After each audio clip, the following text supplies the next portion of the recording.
Buenas tardes. Vamos a iniciar con el tema de títulos y operaciones de crédito. Los títulos y operaciones de crédito son aquellas actividades que pueden realizar los comerciantes y los no comerciantes y que están contempladas dentro de la Ley General de Títulos y Operaciones de Crédito, que es una ley de carácter federal en donde su aplicación, perdón, más bien cuya aplicación es a nivel nacional.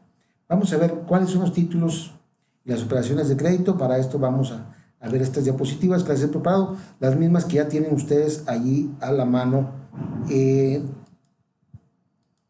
el material que previamente les envié. ¿Sí?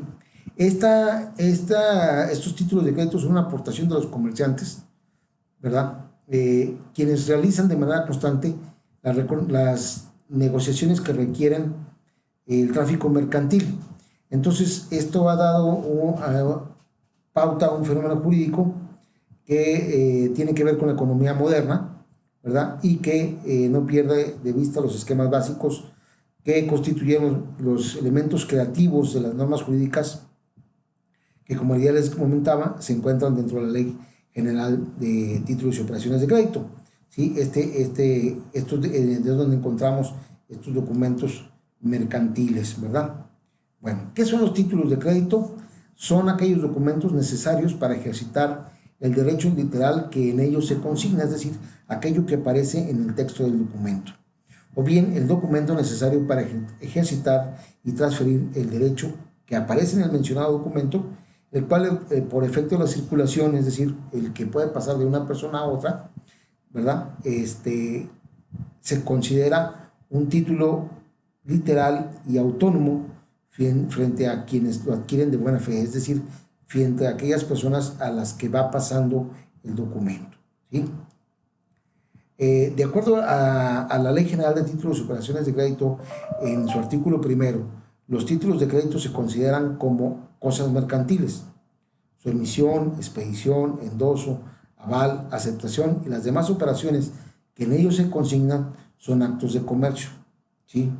Las características más importantes de estos títulos de crédito son la literalidad, la autonomía, la incorporación y la legitimación. Por eso encontramos que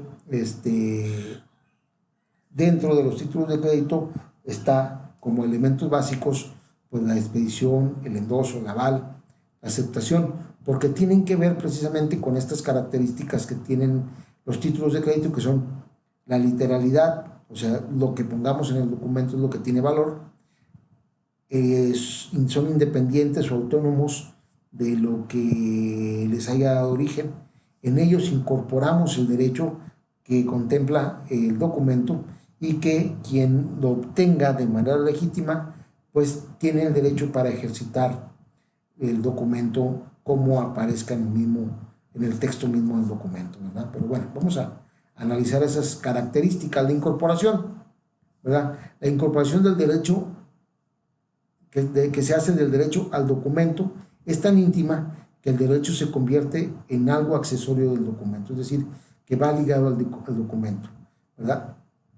Es decir, nosotros incorporamos al documento el derecho que queremos que la persona tenga para exigirnos ese documento. Generalmente los derechos tienen existencia independiente, es decir, los derechos que ahí se generan son independientes del documento que sirve para comprobarlo y pueden ejercitarse sin necesidad estricta del documento. Pero tratándose de títulos de crédito, el documento es lo principal, ¿sí? Y el derecho es lo accesorio. Es decir, lo que nosotros nos incorporemos al documento, pongamos en el documento, será el derecho que nosotros queremos ejercitar. Y si no tenemos el documento, pues lógicamente no podemos hacer efectivo el derecho que nosotros pretendemos, ¿sí? Es decir, el derecho va incorporado al documento. Si no es así, no se puede llevar a cabo. La legitimación es una consecuencia de la incorporación. Para ejercitar el derecho es necesario legitimarse exhibiendo el título de crédito. La legitimación tiene dos aspectos, un activo y un pasivo. O sea, estoy legitimado para cobrar, pero también hay una persona que está legitimada para hacer el pago. ¿Por qué? Porque ese derecho está incorporado en el título. Si yo establezco en el documento el derecho que pretendo ejercer, ¿sí? Pues digo quién lo va a ejercer, ya sea yo o un tercero si lo endoso, etcétera. Esto vamos a verlo más adelante, pero como les digo, la legitimación es el derecho que yo puedo tener para cobrar el documento y el derecho que puede tener también la persona obligada a pagar el documento, ¿sí? Debe de estar establecido en el documento quiénes tienen esas características. La legitimación activa consiste en la propiedad o calidad que tiene el título de crédito de atribuir a un titular, es decir, a quien lo posee, legalmente la facultad de exigir del obligado en el título la obligación que en él se consigna. Es decir, la legitimación activa, como les digo, es la facultad que yo tengo como acreedor de exigir el cumplimiento del título, ¿sí? Porque yo soy legítimo poseedor. Es decir, yo tengo que aparecer como legítimo poseedor en el documento, ya sea porque así se estableció desde el inicio del documento, o bien porque el documento me fue endosado y con eso acredito que legalmente soy el tenedor del documento y que por eso puedo exigir su pago. ¿Frente a quién? A quien tiene la obligación de pagarme ese documento, ¿sí? Vamos a ver la legitimación pasiva. Consiste en que el deudor obligado en el título de crédito cumple con su obligación y por tanto se le libera de ella pagando a quien aparezca como titular del documento. O sea, en el documento aparece quién es el deudor, ¿sí? Y él se va a liberar de pagar ese documento haciéndolo a quien legitime ser la persona que tiene derecho a su pago. Como les digo, puede ser la persona que aparezca como titular del documento, ¿sí?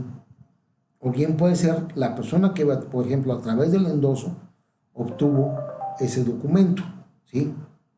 ¿Verdad? Esto es el ejercicio del derecho, solo puede hacerse por el poseedor del documento. Del mismo modo, el deudor de buena fe cumple con la obligación de pagar a ese poseedor, a quien le acredite la legitimidad del documento. Vamos, esto que les estoy comentando de quién es el tenedor del documento, que puede ser la persona que aparece desde que se suscribió el documento o bien a través del endoso. Esto lo vamos a ver ahí cuando veamos las figuras de lo que es el endoso y esas circunstancias, ¿no? La literalidad hace referencia a que el derecho se medirá en su naturaleza, ámbito, contenido y demás circunstancias por la letra del documento, por lo que literalmente se encuentre en el consignado. Este derecho está regulado por lo que expresa el título mismo, es decir, lo que nosotros establezcamos en el documento, ese es el derecho que vamos a poder ejercitar, ¿sí? Si nosotros en un documento establecemos intereses y decimos, es tal el interés, ese es el interés que se va a cobrar por ese documento porque ya se estableció, ¿sí? Está regulado por el derecho mismo, es decir, ahí está en el documento y a esa literalidad, a lo que diga exactamente. Ahorita que empecemos a ver ya los documentos de manera física, les voy a explicar más a detalle estas circunstancias, pero por lo pronto en el aspecto teórico es que lo que nosotros establezcamos en el documento es la obligación que se genera a partir del documento, que de hecho les voy a dar una entrada de estos temas. Estos documentos es la letra de cambio, el cheque, el pagaré, o bien las acciones de las sociedades mercantiles, donde también entran dentro de esta clasificación de los títulos de crédito. Ya más adelante les explicaré por qué. La autonomía. La autonomía indica que cada persona que va adquiriendo el documento adquiere un derecho propio, distinto al derecho que tenía la persona que se lo transmitió. Por esto que les comentaba que puede haber un titular del documento, que ahí venga en el documento. Por ejemplo, cuando ustedes tienen un cheque y dice, pagues a la orden de, y ahí viene el nombre de la persona, ¿sí? Pero puede que esa persona lo endose, entonces cambió su circunstancia, porque ya quien lo recibe tiene un derecho distinto al que tenía la persona que lo suscribió en su momento, ¿sí? Entonces, esta de la autonomía, como les digo, permite a cada quien tener un derecho, y este es independiente de las vicisitudes y las relaciones personales que hayan mediado entre los anteriores titulares del derecho y el deudor. De modo que el deudor emisor del título no puede oponer al segundo o posteriores poseedores de buena fe excepciones personales que solo se podían poner contra el poseedor originario. O sea, si yo suscribo un documento frente a otra persona donde me obligo a realizar algunas circunstancias, eso va a generar que yo, la obligación que tengo, la obligación originaria que tengo y que dio origen por alguna relación con la otra persona, no tendrá la misma validez si yo endoso el documento, si la persona, perdón, a quien yo le di el documento, lo endosa a un tercero, pues no va a tener las mismas obligaciones no va a tener los mismos derechos que tiene conmigo, porque hubo una causa que dio origen a ese título. Ya el otro nada más tiene el documento que lo avala a él para cobrar la cantidad de dinero que ahí venga. Yo no puedo decirle, es que ese documento yo lo firmé por X o Y.